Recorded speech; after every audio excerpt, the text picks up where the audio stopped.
అది నమస్కారం. Generation Z ఇప్పుడు ఉన్నటువంటి యువతరం మీ అందరికీ మోహన్ బాబు అంటే ఒక ట్రోలింగ్ అన్నట్టు, కామెడీ అన్నట్టు అనుకున్నారు కదా. మా జనరేషన్ 80s 90sలో పుట్టినటువంటి వారికి సంబంధించి మోహన్ బాబు అంటే కలెక్షన్ కింగ్. మోహన్ బాబు అంటే కేజీఎఫ్లో కానీ హీరోయిన్ యాక్షన్ చూపిస్తాడు చూసారా, అక్కడ చెప్తాడు ఎల్ డొరాడో అని చెప్పేసి అది చెప్తా ఉంటాడు, ఓ రేంజ్లో వేస్తాడు. యాక్టింగ్లో మోహన్ బాబు అలాంటి వాడు. మోహన్ బాబుని సరిగ్గా కనుక వాడుకుంటే యాక్షన్ అంటే ఏంటో చూపిస్తాడు. అలా ప్యారడైజ్ మూవీలో అతను వాడారు. రేపు మార్చిలో రిలీజ్ కాబోతుంది. కోర్స్ ఆల్రెడీ మార్చి వచ్చేసింది కదా, మార్చి రిలీజ్ కాబోతుంది నాని అండ్ మోహన్ బాబుది. ఇప్పుడు శ్రీనివాస మంగాపురం అని చెప్పేసి RX 100 మంగళవారం సినిమాల director Ajay Bhupathi.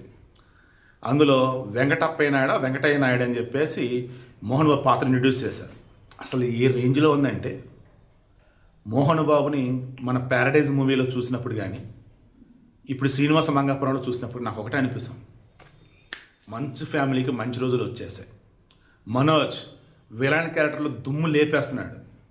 Mohan Babu negative shades ఉన్న పాత్రలో పిచ్చెక్కిస్తాడు. అసలు మామూలుగా ఉండదు యాక్టింగ్. అసలు కెరీర్ స్టార్టింగ్ మనవాడు అలాగే, కెరీర్ పీక్స్లో ఉన్నప్పుడు కూడా కొదం సింహం లాంటి సినిమాలలో అండ్ ఇంకొన్ని సినిమాలు ఉన్నాయండి, వాటిలో అసలు నెగిటివ్ షేడ్స్ అరిపిస్తాడు అసలు మోహన్ బాబు.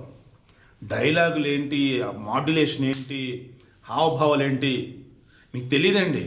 మోహన్ బాబు యాక్టింగ్ ఏ రేంజ్లో ఉండిద్దంటే ఈ 2 సినిమాలు మీకు చూపిస్తే చూడండి. సో వీడియో క్లోజ్ చేస్తున్నా.